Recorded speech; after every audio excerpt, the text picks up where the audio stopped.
Bueno, buenos días a todas y a todos. Muchísimas gracias por esta inauguración y bienvenida tan bonita y buena, ¿no?, que nos han hecho la directora general y el delegado territorial de salud, y que no está aquí, pero también el director del plan estratégico, ¿no?, para la infancia y adolescencia de Andalucía.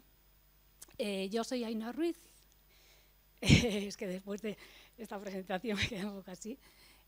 Bueno, yo coordino junto a Olga Leralta, que está aquí con nosotros, estos encuentros, y bueno, y todo esto tiene mucho trabajo detrás, ¿no?, y presencial también con todo el equipo de la escuela, igual que, ¿no?, se ha dicho previamente. Ahí tenemos también un equipo de relatoras, tenemos el equipo de imagen y sonido, digamos, que bueno, todo esto es importante, ¿no? Sin todo este equipo no se podría hacer este encuentro.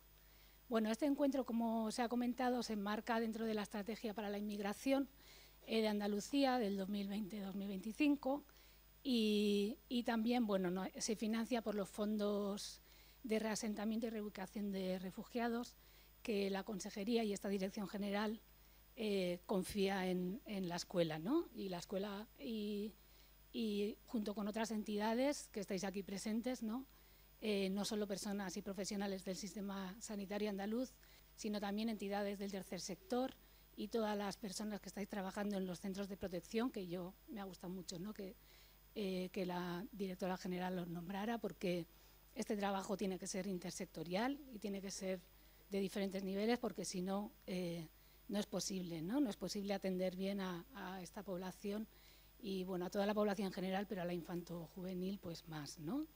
Y también hacer mención que también hay personas en los encuentros. Ayer tuvimos este mismo encuentro en Sevilla, y hoy de personas que vienen también de la Consejería de Educación, que ahora creo que tiene otro nombre, pero bueno, por deciros también que la alianza con la educación es muy importante, ¿no? Y por eso hoy también a lo largo de la mañana veremos también cómo es la relación un poco del sistema educativo y de salud tan importante, ¿no?, para... Y antes de nada, lo que queríamos hacer un poco era, antes de empezar con las buenas prácticas, era enmarcar un poco y hacer un poco de análisis de situación de cómo está de qué hablamos cuando decimos la población infantil, ¿no?, niños, niñas, adolescentes, sin olvidarnos también de las personas que, bueno, se salen un poco de esa edad que tenemos puesta como mayoría de edad, que son los 18 años, pero que realmente después de los 18 siguen siendo jóvenes, ¿no?, adolescentes, que también los tenemos en cuenta, que son las personas que se quedan también sin tutela, ¿no?, y que son un grupo de especial vulnerabilidad, ¿no? Y entonces para ello hemos invitado, para hacer todo este análisis y también para que nos cuenten el plan estratégico, a Ainhoa Rodríguez García de Cortázar, que viene del Observatorio de la Infancia de Andalucía, que hacen un trabajo ingente, ¿no?, con esta recopilación de datos y análisis de la realidad, ¿no?, para que después los demás podamos diseñar o intentar intervenir, ¿no? Ainhoa es, además de trabajadora en el observatorio, bueno, también es profesora de la Universidad de Granada, es licenciada en Sociología Aplicada, y su tesis fue precisamente sobre las vivencias de los niños y niñas no acompañados que llegan a Andalucía. Bueno, ella tiene una innumerable lista de publicaciones, tanto artículos como libros, que os recomendamos, ¿no?, mucho, y es colaboradora de la Red ISIR desde casi el inicio de los tiempos, y docente, ¿no?, en muchos de nuestros cursos. Y tenemos a Antonio Garrido, que viene de la Consejería de Inclusión, de la Consejería de Salud, perdón, sí, pero de la Dirección General de Salud Pública y Ordenación Farmacéutica, que eso es lo que nunca me... Bueno, de ahí también, bueno, ¿no?, la colaboración también entre las direcciones generales tan importante, ¿no? Antonio es psicólogo clínico, ¿no?, de especialidad psicología clínica, y lleva vinculado también a al diseño, ejecución, desarrollo de políticas sanitarias dirigidas a la población infantil en Andalucía. Y bueno, él siempre ha estado, ¿no?, ligado al desarrollo de guías, programas, planes, pues todo eso que también necesitamos, ¿no? O sea, necesitamos hacer un diagnóstico, pero también necesitamos que alguien nos diga cómo se lleva eso a la práctica, cómo se desarrollan, ¿no?, las políticas en la vida real. Y en eso es en lo que, para lo que a Antonio le hemos pedido que venga y nos cuente un poco, ¿no? Y bueno, podríamos seguir haciendo mucha propaganda de estas dos maravillosas aportaciones, pero lo mejor es que ellos presenten y hablen, ¿no?, por sí mismos. Bueno, mientras Ainhoa se prepara, lo que querríamos es que después de cada intervención, si alguien tiene alguna pregunta, vayamos un poco ligeros, ¿vale?, para que nos dé tiempo bien a escuchar durante toda la mañana.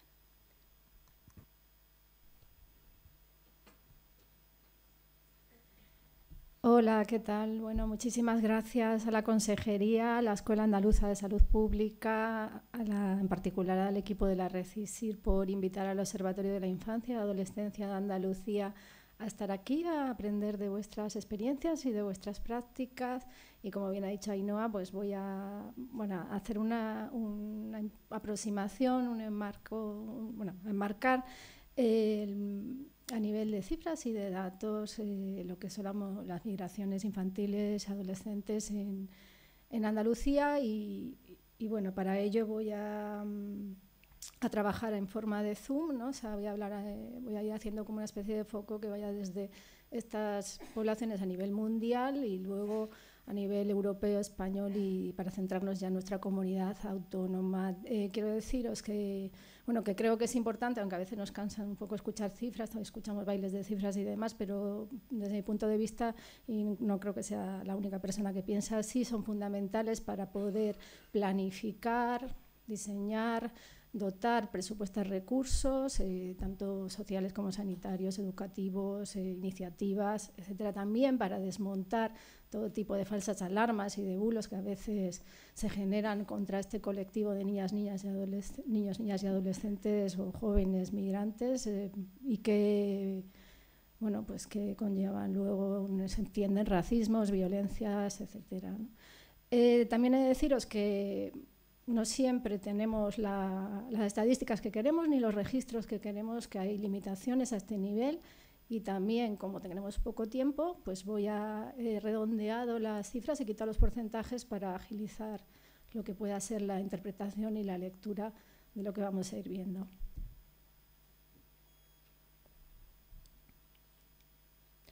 Bueno, a finales del año 2022 en el mundo se estimaba que había 35 millones de niños, niñas y adolescentes migrantes internacionales, 43 millones y medio de niñas y niñas en desplazamiento forzado, de los cuales casi 2 millones y medio debido a desastres ecológicos, 17 millones y medio de niños, niñas y adolescentes refugiados o refugiadas o solicitantes de asilo, de los cuales 2 millones provienen de Ucrania y 1.800.000 de Palestina en el año 2021. Si vemos lo que fue la última década, de 2010 a 2021, el número de infancia, adolescencia, refugiada, solicitante de asilo, se multiplicó, creció un 132% frente a lo que podamos entender por migraciones en general de niños y de niñas, que creció un 10% en el mundo. Estamos hablando de datos mundiales. Pensad que 4 de cada 10 personas refugiadas en el mundo son niños, niñas. Cuando hablo de niños y niñas me voy a referir hasta 17 años, como así lo indica la Convención Internacional de Derechos del Niño, ¿no? Bueno, España es el cuarto país de la Unión Europea en recepción de solicitudes de asilo de niños y niñas y adolescentes, ¿sí? Estamos hablando de acompañados en su inmensa mayoría de sus familias. De todas maneras, pues no es un 8,8% de las solicitudes que se reciben en la Unión Europea frente al principal país, que es Alemania, en el año 2022. Las últimas cifras publicadas, que es un 37% de las solicitudes en la Unión Europea de asilo se producen en este país. Si hablamos de migrantes no acompañados, no acompañadas, menores de edad, España destaca por lo contrario, ¿no? Solo 95 en el año 2022 tenemos de solicitudes de niños y niñas migrantes no acompañados, cosa que nos debería hacer pensar qué estamos haciendo con estos colectivos, ¿no? Sin embargo, pues otros países, Austria, que es el principal país de recepción de estas solicitudes de niños y niñas migrantes no acompañados, recibió 13.000 y pico solicitudes, más de la mitad de las que estábamos hablando antes, ¿no? O sea, de todos los niños y niñas que solicitan asilo. En cuanto a los principales países de nacionalidad en España de la infancia y adolescencia solicitante de protección internacional, pues el 88% provienen de países americanos y 2/3 partes son o de Venezuela o de Colombia. Países asiáticos el 7%, fundamentalmente Afganistán y Siria, y países africanos solo el 4%, fundamentalmente Mali y en segundo lugar Marruecos. Si hablamos de las solicitudes por nacionalidad, de esas 95 solicitudes en España de asilo de niños y niñas no acompañados, pues digamos que poco menos de la mitad son de Mali. En el año 2022 el 65% son de países africanos. Pero ¿qué pasa con estas solicitudes? ¿Cómo se resuelven? ¿Qué porcentaje se aceptan, no se aceptan? En el año 2022 el 49% tuvieron una resolución positiva con algún tipo de medida de protección internacional. La principal, el 29% de estas solicitudes se resuelven con autorizaciones de residencia por razones humanitarias. Aquí entrarían, por ejemplo, imaginaros niños, niñas con enfermedades graves sin acceso a tratamiento médico en sus países. El 15% tienen un estatuto de refugiado y el 5% una protección subsidiaria, que entrarían aquí, por ejemplo, muchos niños y niñas procedentes de Siria, países donde hay un conflicto interno que se considera de suficientemente gravedad o peligro, según las Cortes, para poder conceder este tipo de protección. Si adoptamos una perspectiva de género que, bueno, dadas el tiempo que tenemos aquí, pues no me va a dar tiempo a profundizar, pero sí es clave quizás mirar algunas cuestiones como son pues, niños, niñas víctimas de trata de seres humanos, y aquí lo que tenéis en la gráfica es la punta del iceberg. O sea, son realmente niñas que aparecen en sentencias del Consejo General del Poder Judicial, no son sospechas de trata, no son procesos judiciales que no se han resuelto. O sea, son poquísimos datos, lo que no quiere decir que la realidad no sea mucho más grande, lo que quiero decir. Observáis, bueno, como en el año 2018 se dispara aumenta la cifra, ¿no?, de sentencias de niñas de trata, y también quiero decir que no es que solo haya querido reflejar niñas, es que aparecían 0 niños en los datos, ¿no? O sea, realmente no estamos identificando niños víctimas de trata a este nivel ya judicial. En cuanto otro tema clave es la mutilación genital femenina, y aquí sí hablamos ya de riesgo, no tenemos datos concretos para menores de 10, bueno, en este caso son datos en menores de 15 años, de 0 a 14. En Andalucía hay poco menos de 2.000 niñas que provienen de países donde todavía se está practicando la mutilación genital femenina, y debemos saberlo. La tercera comunidad en España, después de Cataluña y Madrid, en número de niñas procedentes de estos países.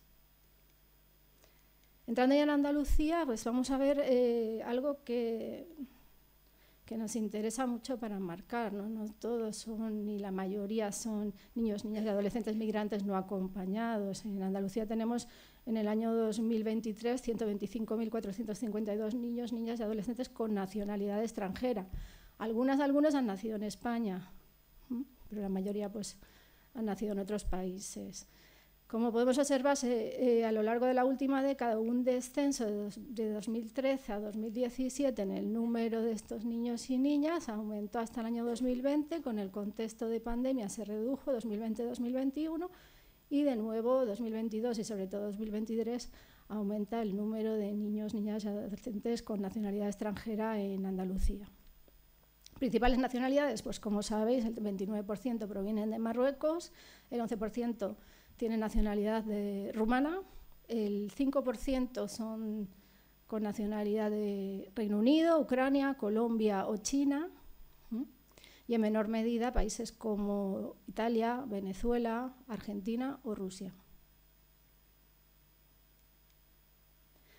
Ahora sí hablamos de niños y niñas o adolescentes migrantes no acompañados, y lo que veis en la pantalla, la evolución de del número de nuevos ingresos en el sistema de protección, que serían como las llegadas, de algún modo, y en color verde y en color naranja el número de niños y niñas que se encuentran a 31 de diciembre de cada año acogidos por el sistema de protección de menores de Andalucía.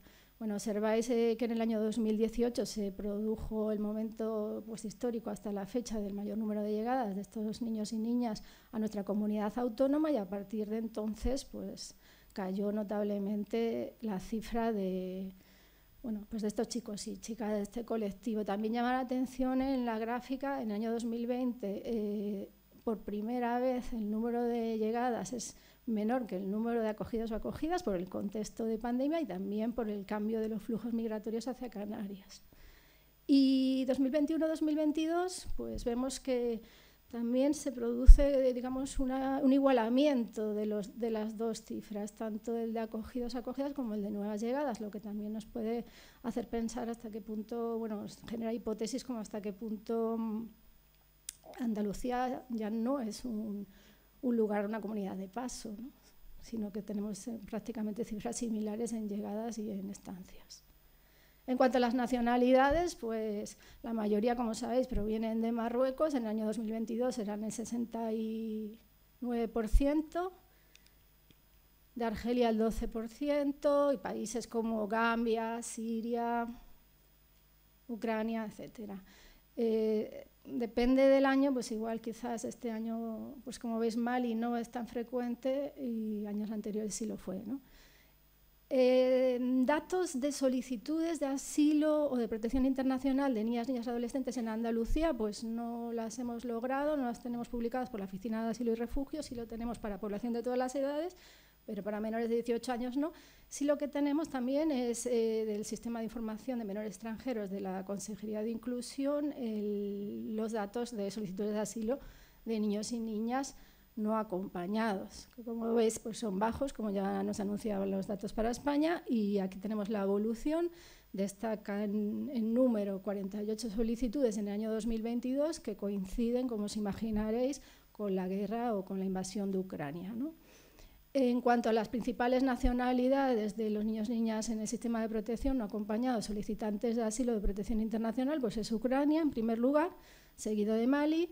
En tercer lugar, Marruecos, Gambia, Guinea, Costa de Marfil, Somalia, etc.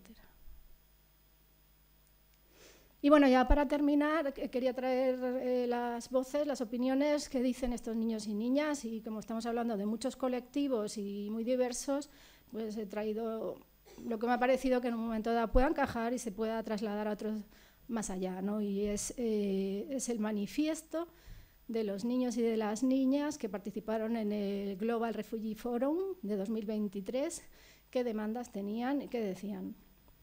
Entonces, pues bueno, las sistematizo, las resumo en estas siguientes áreas o bloques. Protección, sentirse seguros, seguras. Temen por sus vidas, por supuesto, temen ser separados de sus seres queridos, amistades, familias, etcétera. Se enfrentan a todo tipo de violencias físicas, por razones de género, xenófobas, en distintos ámbitos, no solo en origen, no solo en tránsito, también en destino, en campamentos, en la escuela, en las propias casas, ¿no? Educación, en el ámbito de la educación también es clave y hablan de pues situaciones de discriminación en la escuela o en los centros escolares, piden información para profesorado para mejorar su comunicación, alternativas a castigos, eliminar impedimentos para asistir a la escuela en aquellos países en los que se requiere documentación y demás. Otro tema que no suele salir en numerosos informes es las oportunidades para cultivar sus pasiones. O sea, no estar parado sin hacer nada. Poder jugar, poder tener amistades, ¿no? Y relacionarse, no estar aislados. Salud mental, por supuesto, que aquí se va a hablar muchísimo, no me voy a entretener en esto. Programas de lucha contra la pobreza, obviamente. Hablábamos ayer y lo planteaba Ainhoa, y es que si no tenemos datos para Andalucía, pero si vemos los datos para España en cuanto al porcentaje de niños y niñas migrantes con familias acompañados en riesgo de pobreza es, pero vamos, muchísimo más elevado que el de la población general, puede superar el 50%, ¿no? Y otro tema que es clave y para estos niños y niñas es la participación, ¿no? Que se les escuche, que se les tenga en cuenta, obviamente, y en este sentido plantean espacios seguros para poder compartir sus puntos de vista, oportunidades para participar, para formarse en participación, en activismo, en distinto organizarse, ¿no? Etcétera. Y bueno, ya por enmarcar que algunas cuestiones que planteamos o que plantea la OMS en políticas de salud pública para promover la salud de la población y el bienestar de la población migrante, niños, niñas y adolescentes, también solicitantes de protección internacional, que tienen que ver con evitar su detención. Y estamos viendo cuestiones que ocurren en Barajas últimamente, ¿no? Con niños y con niñas, proporcionar espacios adaptados a la infancia, por supuesto, tratar los traumas con atención sensible, con educación, garantizar el acceso temprano a la educación, ya sea preescolar o escolar, depende de la edad con la que lleguen, garantizar esa continuidad de esos programas más 18 años para jóvenes migrantes extutelados, políticas holísticas de determinación de la edad en este colectivo también. Con relación a las familias, pues programas de apoyo que tengan en cuenta las diferencias culturales, evitar la reubicación, garantizar acceso a la atención psicológica o psiquiátrica, políticas de reunificación familiar que no dejen a los niños, a las niñas atrás. Y a nivel comunitario, pues como sabéis, facilitar contactos de estos niños y niñas o de estas familias con gente, con otras familias de su origen, proporcionar recursos materiales, prevenir el racismo y la xenofobia. Y hasta aquí mi presentación. Muchas gracias por vuestra atención. Os dejo mi correo si necesitáis poneros en contacto, pues en cualquier momento. Estoy encantada de estar aquí.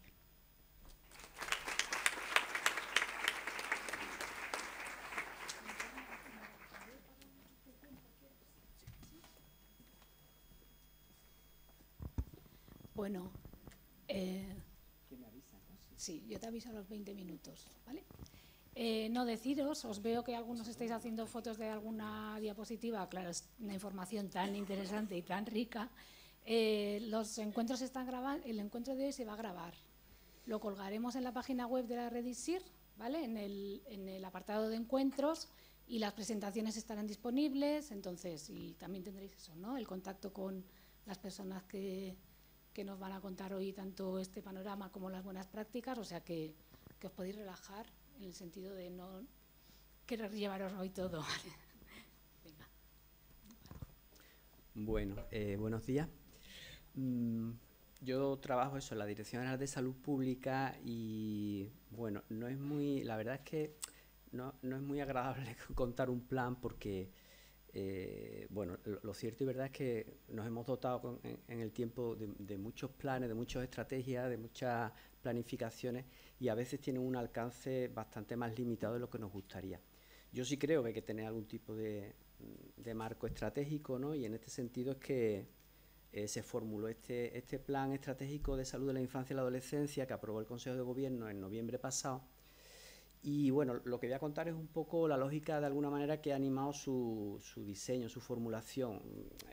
Me voy a mover en un terreno muy quizás ideológico, conceptual, pero bueno, como igual que Ainhoa, luego vienen otras intervenciones, son más prácticas, más concretas y aliviarán el asunto. Como decía, inicialmente se tuvo la percepción de que había que dotarse de un marco estratégico que situara o posicionara a la infancia y la adolescencia en el ámbito de del sistema de salud, del sistema público de salud, en un lugar en una buena posición, ¿no? Estratégica, en el reconocimiento de que históricamente estamos hablando de un grupo de población, niños, niñas, adolescentes, que en Andalucía son casi el 19% de la población, representan un grupo importante desde muchos puntos de vista, y que además hay mucha evidencia ya científica, mucha conciencia global respecto de la importancia medular que tienen las primeras etapas de la vida de las personas. Es en la primera infancia donde se establecen, de alguna manera, se concentra el grueso de los desarrollos evolutivos, de los aportes, y además lo que ahí acontece tiene trascendencia luego a lo largo de toda la trayectoria vital. Y además estamos hablando de un tipo de personas que tienen una fuerte capacidad de aportar al caudal social, de aportar al conjunto social, y además que de alguna manera indican o son un buen indicador el trato que reciben de la calidad y del progreso moral que tiene la sociedad, ¿no?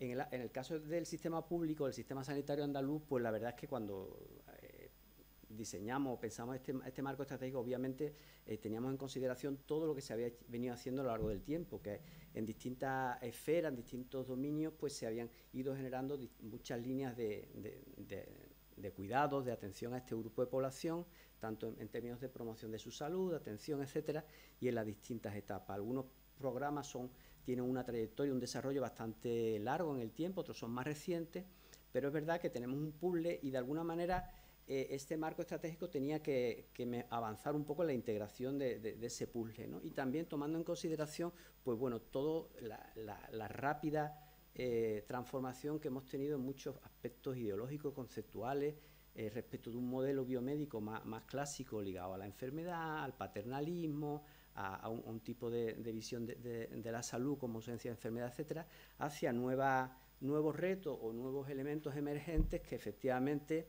han de incorporarse o impregnar toda la planificación en salud y que tienen que ver con la autonomía, con las desigualdades, con los determinantes sociales de la salud, en fin, este tipo de cuestiones. Y también con la importancia que tiene un buen comienzo, ¿no?, en la vida. Igualmente, en el caso de la salud infantil, bueno, lo cierto y verdad es que desde el año 85 así que se instauró lo que se llamaba el programa de salud materno-infantil hasta ahora, que ahora lo llamamos programa de salud infantil. Bueno, ha habido muchas mejoras en el abordaje de la atención a la salud de este grupo de población por muchas razones, entre otras por las mejoras de los recursos, por el tipo de intervenciones que se han ido implementando, pero a la vez han ido emergiendo retos relacionados con niños, niñas y adolescentes verdaderamente complejos y que tienen un abordaje pues mucho más multidimensional, multisectorial, etcétera, ¿no?, y que tienen que ver con violencia, con salud mental, con todo el espectro de la prematuridad, con las consecuencias que tienen los funcionamientos familiares, los ámbitos, los contextos urbanos en los que vivimos, todo eso, ¿no? Por tanto, bajo ese reconocimiento de una realidad muy compleja que se ha transformado mucho y a la vez, pues, bajo una serie de marcos que ahora comento, de ideas que son relevantes, pues sobre eso pensamos este plan, ¿no? El primero es el marco de derechos de la infancia, ¿no?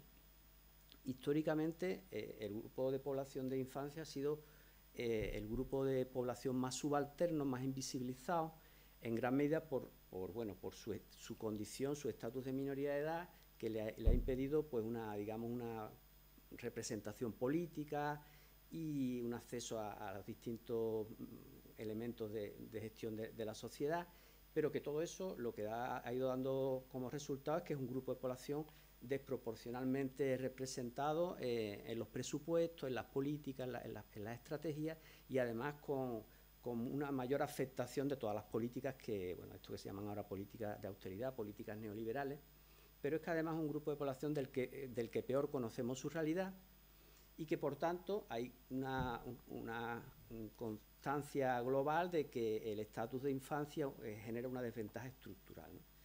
Eso está muy documentado a nivel internacional. Es a partir de la Convención de los Derechos del Niño donde realmente se quiebra o es un momento de inflexión claro a nivel internacional respecto de las nuevas miradas que han de acometerse en relación a este grupo de población.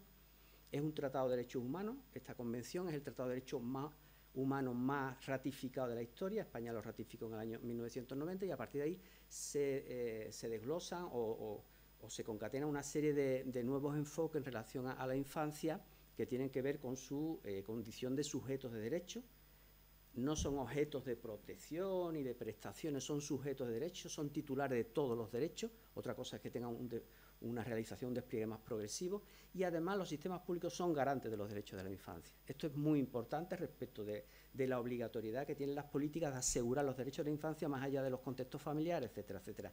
La importancia que tiene incorporar en el diseño de las políticas, en su desarrollo, las perspectivas específicas de la infancia, sus visiones, sus temores, sus expectativas, etcétera, y por tanto todo un nuevo marco de reformulación de las políticas de acuerdo a digamos, enfoque de derechos de la infancia que contempla el reconocimiento del aporte tan sustancial e importante que realizan los niños, las niñas y los adolescentes al devenir de las sociedades, ¿no? Y se han ido generando muchas iniciativas ligadas a este enfoque, que ya digo, es un enfoque bueno, pues que de alguna manera de obligatoriedad normativa y estratégica, que en el caso de España pues se puede, y de Andalucía se puede ahora comentar alguna cuestión. El segundo elemento, muy importante, la visión del ciclo vital. Como hemos dicho, los primeros años, 0-3 años sobre todo, 0-6 años, son los más importantes en términos de que ahí se dan periodos críticos de desarrollo, son fases sensibles donde la exposición a factores nocivos o a factores protectores tienen un mayor impacto y además tienen consecuencias a lo largo de todo el ciclo vital y además con efectos acumulativos y además incluso con efectos de transmisión intergeneracional, ¿no? Esto es muy importante porque de alguna manera el asumir esto implica invertir las prioridades políticas, muchas veces presupuestarias, de dónde tienes que intervenir y en qué momento tienes que intervenir, ¿no? En este sentido hay también nuevas, por decirlo así, nuevas ideas o nuevas perspectivas que ayudan a pensar todo esto. Nosotros hemos desarrollado aprovecho que está aquí la directora, hemos estado trabajando en un proyecto sobre experiencias adversas que queremos ahora empezar a desplegar en el reconocimiento de que hay una serie, este segundo imagen tiene que ver con un documento de la OMS de la región europea que documenta todo este tema, en el reconocimiento eso de que hay eventos negativos muy tempranos que tienen un fuerte potencial acumulativo de recurrencia y que además generan impacto duradero. En términos de, bueno, hay todo un catálogo de este tipo de eventos, se han ido incrementando con el tiempo, pero hay un claro conocimiento y evidencia científica de cómo generan impactos en el desarrollo infantil, pero también en otras esferas, la educación, la salud, la economía, todo eso. El tema de los determinantes sociales y las desigualdades en salud infantil. Bueno, de toda la vida hemos estado pensando programas, en este caso programas sobre salud infantil, pero eran como, digamos, universales, sin gran discriminación respecto de los distintos grupos de niños y niñas que hay, ¿no? Y la realidad es que, bueno, conocemos desde el informe Lalonde de las distintas influencias que hay en la salud humana de otros factores más allá de los servicios biomédicos, que son relativamente impactantes frente a otros, y en el caso de los determinantes sociales, pues establecen un fuerte capacidad establecen muchos gradientes sociales en los retos de salud.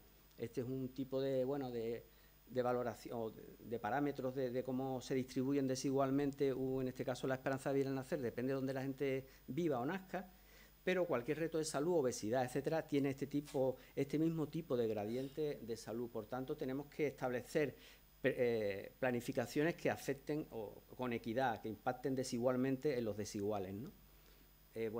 Ainhoa lidera mucho la investigación en Andalucía en el marco, en el observatorio sobre el conocimiento de una realidad de deprivación. Tenemos tasas de pobreza en Andalucía que son de las más altas de Europa. Es verdaderamente, desde el punto de vista moral, una vergüenza o un escándalo porque no se han terminado durante años de generar políticas que no son tan costosas para impactar sobre esto, pero es verdad que tenemos tasas, las tiene España, pero es que Andalucía tiene 10 puntos por encima de las de España, ¿no? Y esto es un problema que impacta fuertemente en la salud de grupos de niños, ¿no?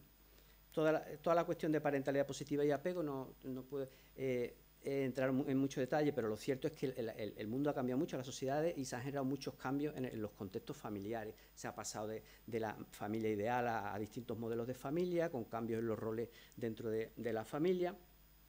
Y, todo eso ha generado pues mucha sensación en padres, en madres, en cuidadores, de insuficiencia, de incapacidad, de la necesidad de delegar en profesionales cualificados. Y en el reconocimiento de esta mutación cultural, socioeconómica, sociocultural tan importante, pues el propio Consejo de Europa en 2016 estableció esto que se llama parentalidad positiva, un concepto que instó a los Estados miembros a generar políticas de promoción de parentalidad positiva, de apoyo a padres, madres, a los contextos familiares para un desempeño positivo de esto que se llama parentalidad, que concierne no solo al vínculo de afecto, sino también a otras dimensiones de la vida de los niños que tienen que ver con la estructuración, la rutina de los entornos familiares, la estimulación, la sensibilidad parental, el reconocimiento de sus necesidades, que sean contextos sin violencia y la capacitación, todo eso. Entonces, bueno, no voy a entrar, pero nosotros tenemos en el ámbito del sistema sanitario público un proyecto que se llama Apego, muy potente, relacionado con todos estos contenidos que de alguna manera lo desparramamos en áreas asistenciales o en estrategias asistenciales que veníamos desarrollando en el tiempo, como la preparación al nacimiento, el programa de salud infantil, desarrollamos un bloque muy importante de nacimientos en los nacimientos prematuros y en esto que es ventana abierta a la familia. Hay un montón de materiales que son en formatos distintos, que ayudan y que fundamentalmente en el programa de salud infantil pues reforzamos un programa que es estratégico porque es universal, atiende a todos los niños desde que nacen hasta los 14 años en teoría, y se evalúa su desarrollo evolutivo, su estado de salud y tal, pero además incorporamos todo esto que tiene que ver con lo que hablamos, ¿no? Con capacitación, con apoyo al ejercicio positivo de la parentalidad. Una demanda que los propios pediatras venían haciendo respecto de retos que llegan a su consulta de salud infantil para los que tenían menos capacitación, porque bueno, pues son retos relativamente más complejos en términos psicosociales, ¿no? Ventana abierta a la familia, una plataforma de comunicación del sistema con la familia que está muy alineada con el programa de salud infantil en esa misma lógica de apoyo al contexto familiar, que además la gente puede apuntar a sus niños y empiezan a recibir mensajes sobre esto, promoción de salud, etcétera, etcétera, y todo lo que tiene que ver con la capacidad que tiene el sistema de salud, el sistema público de salud, de avanzar en términos de humanización y de adecuación de los espacios sanitarios a los derechos o a la perspectiva infantil en términos de señalética, en términos de no solo de espacios, digamos, arquitectónicos, sino también funcionales, en términos de capacidad de incorporar o de esas perspectivas infantiles, de encuestas de satisfacción infantil, mil cosas, ¿no? Sobre eso, de alguna manera, este plan estratégico tiene que permitir avanzar un poco todos estos enfoques de desarrollo positivo, de salutogénesis, no solo, en el caso de la adolescencia es muy paradigmático de cómo es un subgrupo, un grupo de población que se percibe siempre en términos de gente que está haciendo cosas de riesgo, en descampado y cosas así, ¿no? Pues una visión un poco más. Y por último, muy importante, toda la esfera de la violencia contra la infancia. Probablemente ha sido el grupo de población más violentado a lo largo de la historia, por muchas razones, por la invisibilidad, por la minoría de edad, por esas percepciones o esos conceptos culturales de que los niños son propiedad de sus padres, etcétera. De hecho, Estados Unidos es el único país del mundo que no ha ratificado la Convención de los Derechos del Niño precisamente por ese tema, porque entienden que los estados no pueden tener la capacidad de inmiscuirse en lo que una familia hace, por decirlo así. Y bueno, pero hace un año y pico se enunció o se decretó esta ley orgánica de protección integral a la infancia y a la adolescencia frente a la violencia.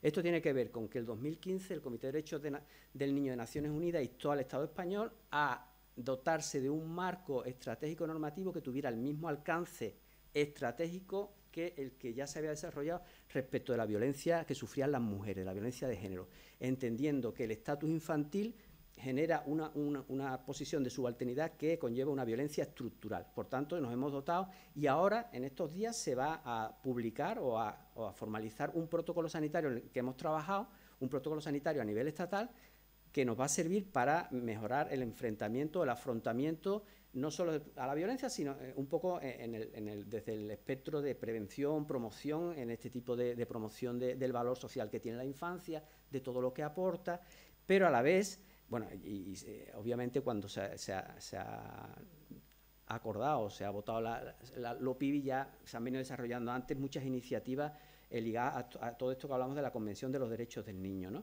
Que han mejorado la visibilidad, la posición, el reconocimiento de la infancia como sujeto de derecho, todo eso, ¿no?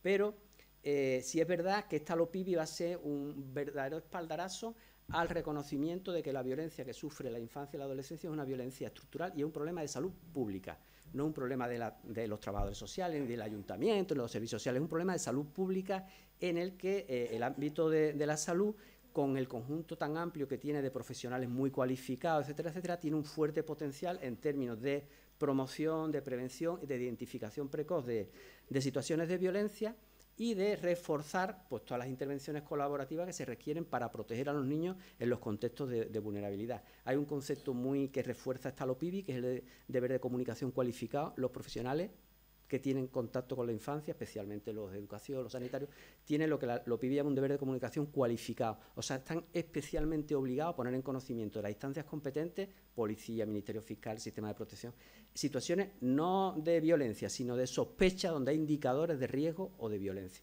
Por tanto, en ese sentido, haremos formación o haremos mucha divulgación de este protocolo sanitario, porque hay que ser muy conscientes de que el riesgo que tiene un profesional en relación a un caso de violencia infantil no es si notifica, es si no notifica. La resabia es una propuesta parecida a la de la REISIR que trabajamos en salud pública con la escuela y venimos en el tiempo desarrollando actividades de formación relacionadas con todo esto. Bueno, voy acabando. Finalmente, bueno, este es el plan estratégico que de alguna manera se ha querido influenciar por este tipo de grandes conceptos de los que he venido hablando, ¿no? Es un marco estratégico que en lo fundamental tenga una clara vocación de incidencia política en el sistema de salud para impulsar, para posicionar mejor a los niños y las niñas y adolescentes en todos los planes, en todas las propuestas de salud, que están mal posicionados en todos los planes y en todas las propuestas, incluidos los sistemas de información. Se podría hablar mucho de eso. Y bueno, se ha contado con mucha gente, ¿no? Muchos planes propios de salud, pero también otras instancias de fuera, sociedades científicas, en la idea de que bueno, este tipo de marcos tienen que hacerse en alianza y con mucha colaboración y mucha sinergia, ¿no? Si no tienen poco. Como comentaba José Rumbao, lo hemos organizado finalmente en unos 10 grandes retos de salud, que más o menos los ha relacionado. Se ha incorporado un último, porque lo ha nombrado él también director del tema del plan de obesidad infantil, que también es un reto de salud importante. Y bueno, pues sí, yo destacar algunos ahí, pues quizás atención temprana es una estrategia. Hay cosas que realmente dan la medida de ver más allá de los discursos o de la retórica de las prioridades, ¿no? Entonces, atender a los niños pequeñitos que nacen con un trastorno del desarrollo o con riesgo de tenerlo y establecer ahí buenos recursos, buenas inversiones, obviamente es una prioridad, debe ser una prioridad. Son los niños igual que los niños del sistema de protección que sufren violencia, igual que los niños que vienen, migrantes que vienen sin compañía, todo este tipo de cuestiones, y por ahí se debe avanzar mucho, y es un poco el interés de este plan estratégico. Luego, como todos los planes, pues está organizado con cierta, digamos, seriedad en términos de áreas, de indicadores, de cuadro de mandos que permitan que se evalúe, etcétera, ¿no? Y bueno, sí decir, y ya voy acabando, que nosotros, sobre todo en el marco de la resabia, ya hemos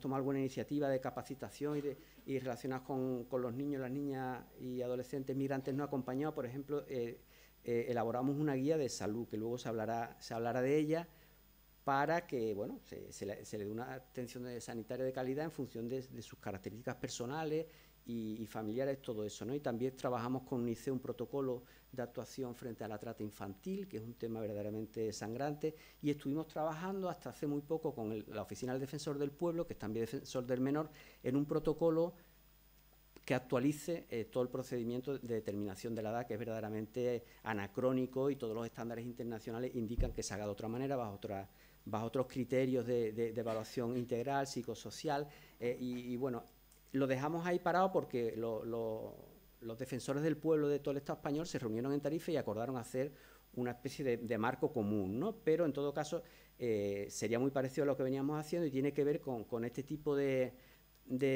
evaluación, determinación de la edad, de acuerdo al superior interés del menor, que indique que siempre tiene que haber presunción de minoría de edad, que tiene que hacerse una evaluación donde digamos, las intervenciones radiológicas sean la última opción, donde se evalúen muchos aspectos culturales, psicosociales, psicológicos, etcétera. Una cosa pues muy en relación a ese marco de derechos de la infancia, ¿no? Y nada, y en el marco de la resabia, acabo. Pues igual, desarrollamos algunos cursos de formación y algunas jornadas más o menos de esta naturaleza, y digo específicas de los temas de niños y niñas migrantes no acompañados, y bueno, pues y también de trata con UNICEF. Y lógicamente seguiremos trabajando porque los niños que son objeto de estas jornadas, ¿no?, migrantes no acompañados, tienen que tener igualmente un trato privilegiado o destacado en el plan estratégico. Fundamentalmente tenemos que avanzar en los procesos como digo, de determinación de la edad, en la coordinación con el sistema de protección para que reciban una atención sanitaria de calidad, la que merecen y adecuada a sus circunstancias y a sus características personales. Por tanto, decir que, bueno, cualquier iniciativa que tenga que ver con personas menores de 18 años, iniciativa en el ámbito de la salud, incluso fuera del ámbito de la salud, debe encontrar en este Plan Estratégico de Salud de la Infancia un elemento de apoyo, de promoción y de alianza. Nada más, muchas gracias por vuestra atención.